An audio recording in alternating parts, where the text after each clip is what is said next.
Jamaloo.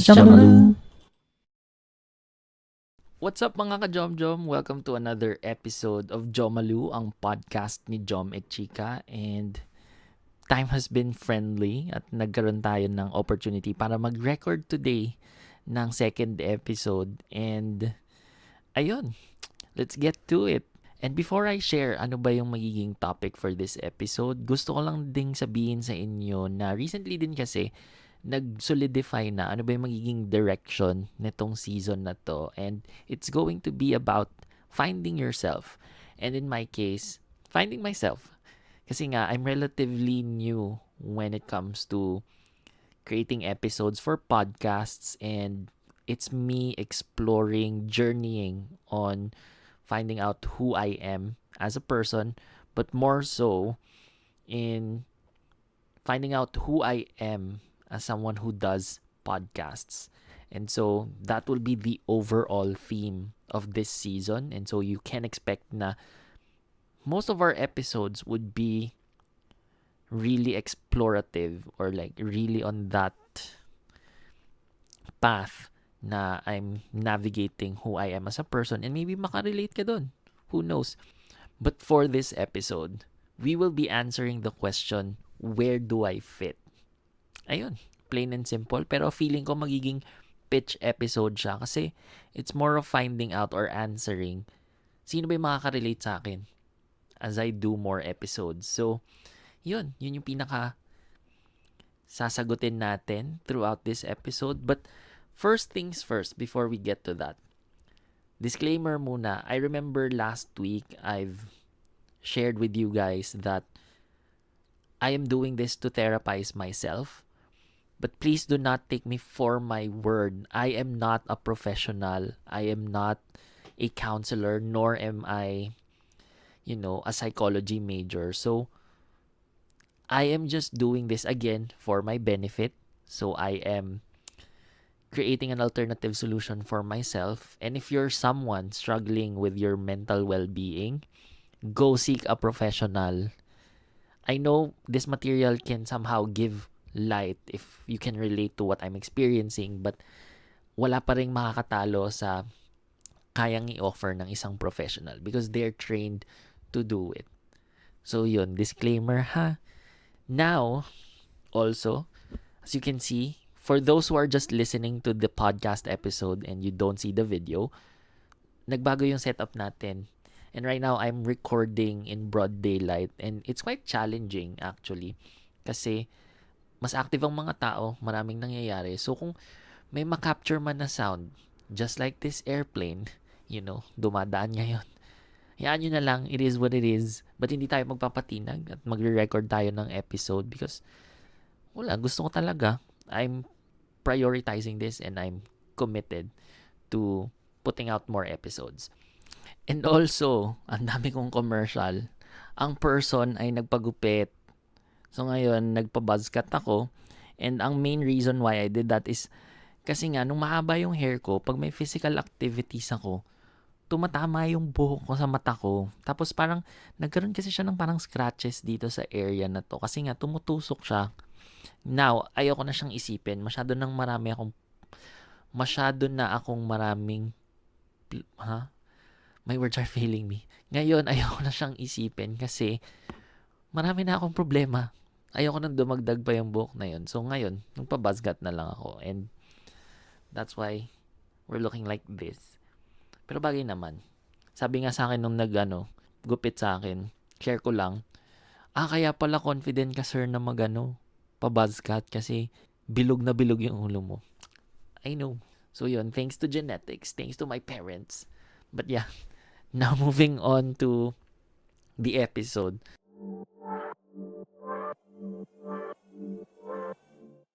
So yun nga, sabi natin, I will be answering the question, where do I fit? It's more of like finding my niche, finding my tribe, and especially when it comes to doing a podcast.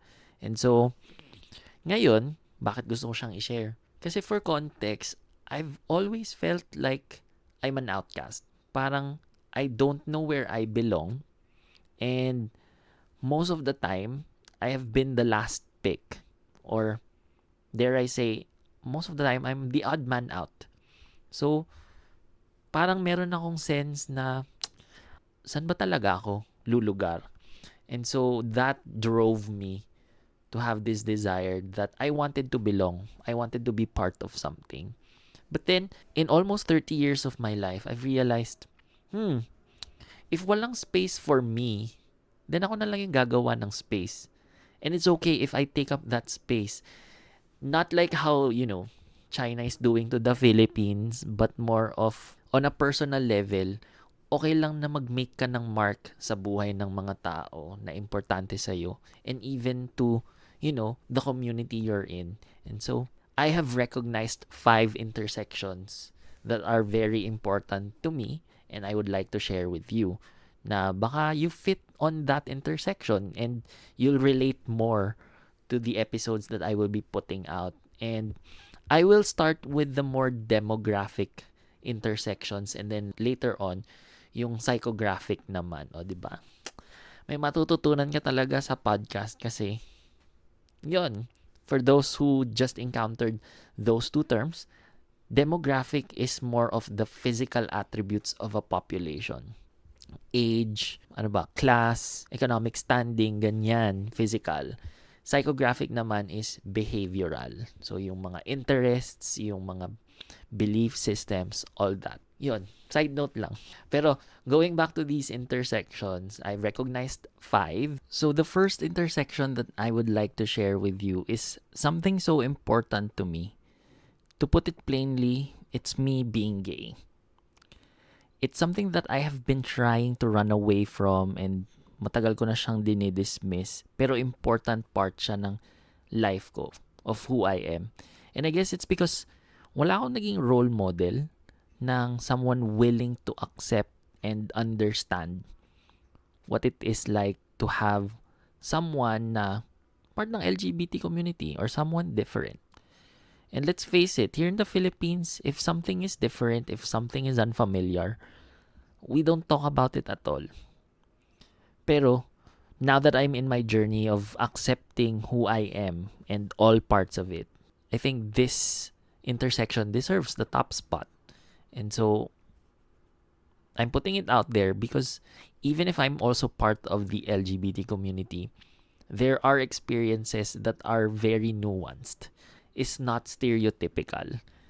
Like for example, yung interests ko when it comes to art, I'm more inclined to structures, buildings, houses.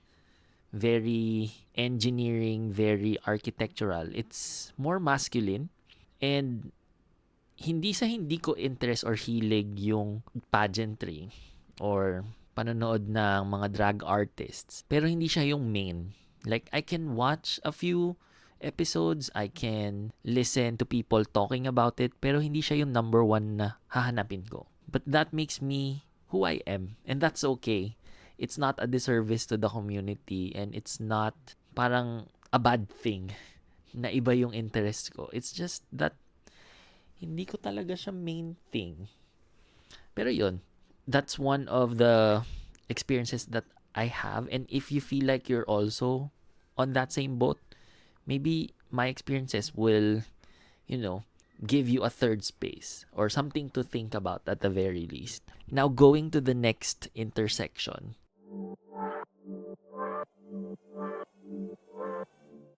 It's me being part of the middle class.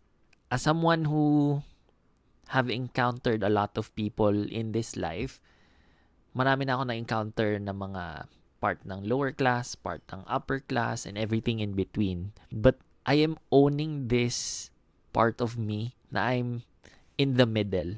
I can relate to some of the attributes or characteristics ng mga nasa lower class or upper class. Pero there's something about being in the middle na na-enjoy ko siya. Maganda siyang experience. It's very unique. So that's also something that is worth sharing in the next episodes. Yung, let's say, commute stories. It's something unique in the lens of the middle class. O kaya naman yung humor. Kasi sometimes, pwede kang kanal, pwede ka ring aircon. And so, more than that, yung mga experiences, opportunities, lahat ng yon as part of the middle class is something worth sharing. And I'm owning that as part of the intersections I've recognized. So yun, something that I think is relatable. So, ayun yung mga demographic intersections that I have recognized. Now, going to the psychographic ones. You're listening to Jomalu, ang podcast ni Jom at Chika. If nakarelate ka or nagustuhan mo yung pinag-uusapan today, then subscribe to this podcast. And for more updates, follow me on all my social media platforms at Jom at Chika on X, Instagram, and TikTok. Now back to the episode.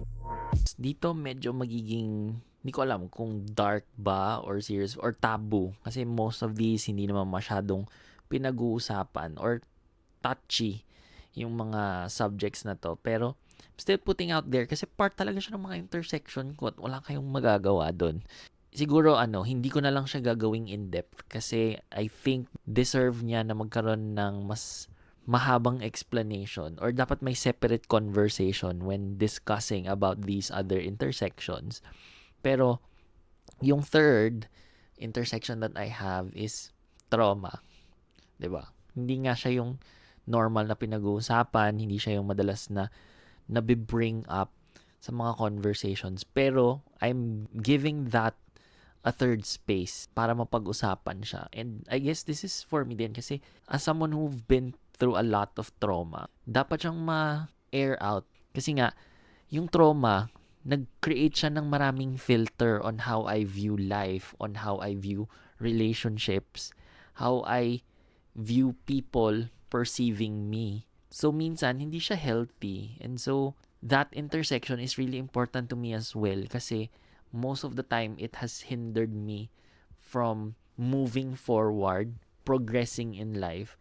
Kasi nga, ang laki na naging influence niya. And being able to talk about it, have conversations about it is something worth including sa intersections that I get to share with those who will listen to this podcast. The next one is something more light. It's about me being a creative person. So, at the very fabric of my being, I am a creative. I can say that hindi ako mapalagay kung wala akong napoproduce na something. And it's not just with, traditional art like sketch, drawings, painting, but just like this, creating a podcast episode. That's me being a creative being. Huh? Baka redundant. Anyway, it's something na worth sharing din kasi I feel like since this is part of who I am, part of the things that I'm interested to do, and part of the things that make up who I am. Alam mo, minsan hindi ko na rin alam kung tama pa yung grammar ko, but it is what it is. Pero I think I want to pay tribute to that part of myself. Kasi for context din, in relation to trauma, I was conditioned na there is no money when it comes to the creative pursuits. And so for the longest time din, sinuspend ko yung pagiging creative ko. And only, parang ginawa ko siyang hobbies, pero only now that I am exploring this side of myself. Kaya, I'm giving this also the third space na mapag-usapan siya in light of my experiences. So, that's the fourth intersection. And then lastly,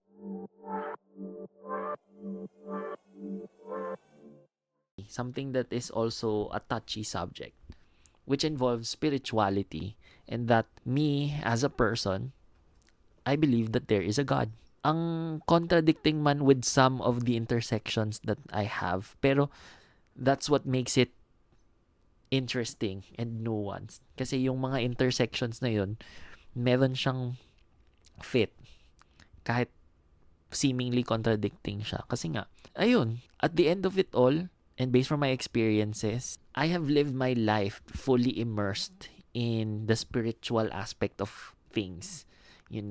I've been part of churches, and this is something that is also important to me. Kasi at the end of the day, I've recognized that even if I navigate this life and experience things that are seemingly out of the norm on these communities that I've used to be part of, it makes me realize at mas nagiging cemented pa sa akin na merong Diyos.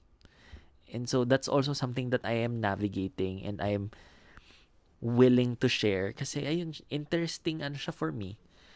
Interesting intersection na as someone who has these other intersections in tangent with my belief in God. Yun. Gusto ko siyang i-share with a lot of people. Kasi, ayun talaga yung narrative ko. I'm all of these things. So, ayun. This answers the question for today's episode of where do I fit? And in all of those 5 categories, their middle ground, the intersection, is where I am. And I am creating the space for all of these intersections to be heard, basically. Kasi very unique yung mga experiences among these intersections. Ayun. Gusto ko lang siyang i-share for this episode. And if you think you fit in any of these intersections, then welcome to this podcast. You're more than welcome to listen and subscribe to my life experiences kasi magre-revolve siya sa mga bagay na yun. And I'm just putting it out there so that there will be a third space. There would be a concrete third space na mapupuntahan nyo when it comes to these intersections of life. In reference, of course, to my experiences. And again, disclaimer, my experiences does not necessarily mean it will work for those who are listening. I can also share things that are not working for me as I experience life. So, talagang ano siya, discovery siya, journey siya. And so, if you want to be part of this journey of self-discovery, of, things about life, navigating life, then subscribe to this podcast.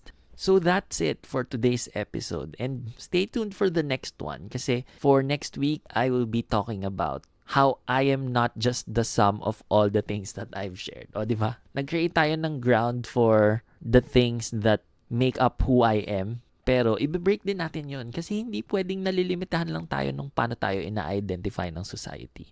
Dapat we're always breaking boundaries. We're breaking barriers. So, yun yung ganap. Yun yung atake.